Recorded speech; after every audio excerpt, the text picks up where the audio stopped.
Mr. President, Dr. Biden, Madame Vice President, Mr. Emhoff, Americans, and the world. When day comes, we ask ourselves, where can we find light in this never-ending shade? The loss we carry, a sea we must wade. We've braved the belly of the beast. We've learned that quiet isn't always peace. In the norms and the notions of what just is, isn't always just is. And yet the dawn is ours before we knew it. Somehow we do it.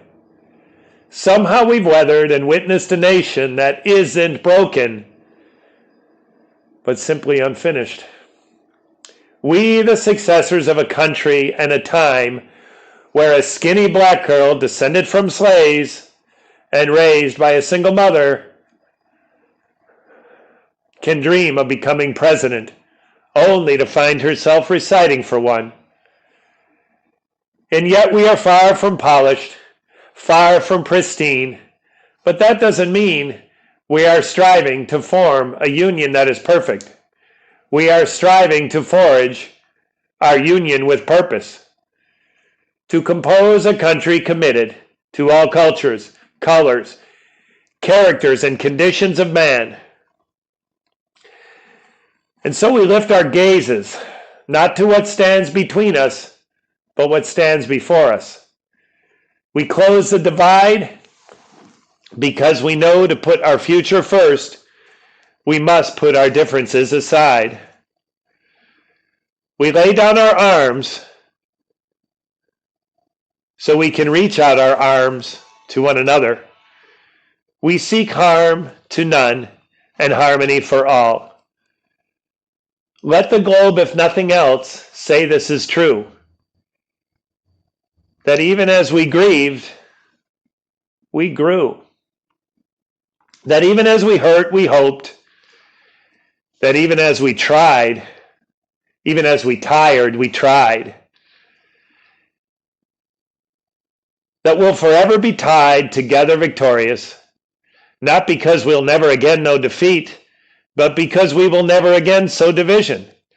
Scripture tells us to envision that everyone sits under their own vine and fig tree, and no one shall make them afraid. If we're to live up to our own time, then victory won't lie in the blade, but in all the bridges we've made.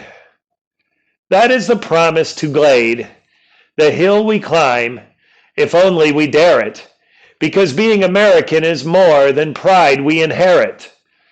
It is the past we step into and how we repair it. We've seen a forest that would shatter our nation rather than share it, would destroy our country if it meant delaying democracy. And this effort very nearly succeeded. But while democracy can be periodically delayed, it can never be permanently defeated. In this truth, in this faith we trust. For while we have our eyes on the future, history has its eyes on us. It's an era of just redemption. We fear it as inception.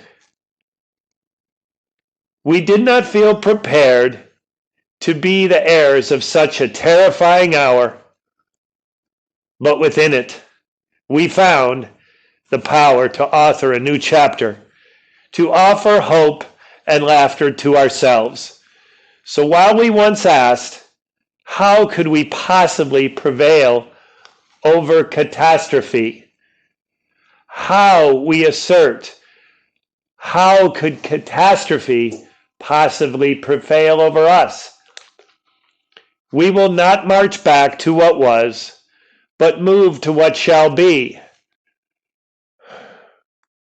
A country that is bruised but whole, benevolent but bold, fierce and free. We will not be turned around or interrupted by intimidation, because we know our inaction and inertia will be the inheritance of the next generation. Our blunders become their burdens. But one thing is certain: if we merge mercy with might and might with right, then love becomes our legacy and change our children's birthright. So let us live behind a country better than the one we left. So let us leave behind a country better than the one we were left. With every breath from my bronze-pounded chest, we will raise this wounded world into a wondrous one. We will rise from the gold-limed hills of the West. We will rise from the wind-swept Northeast, where our forefathers first realized revolution. We will rise from the lake-rimmed cities of the Midwest states. We will rise from the sun-baked South. We will rebuild, reconcile, and recover in every nook of our nation, in every corner called our country. Our people, diverse and beautiful, will emerge, battered and beautiful.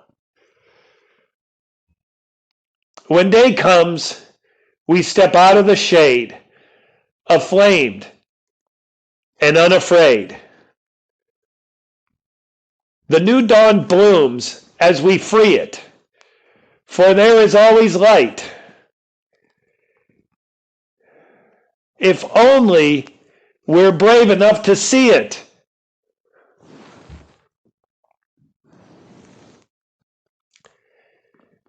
If only we're brave enough to be it.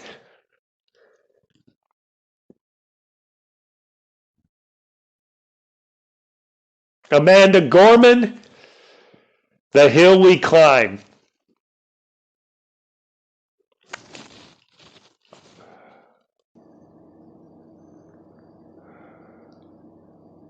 Mr. President, Dr.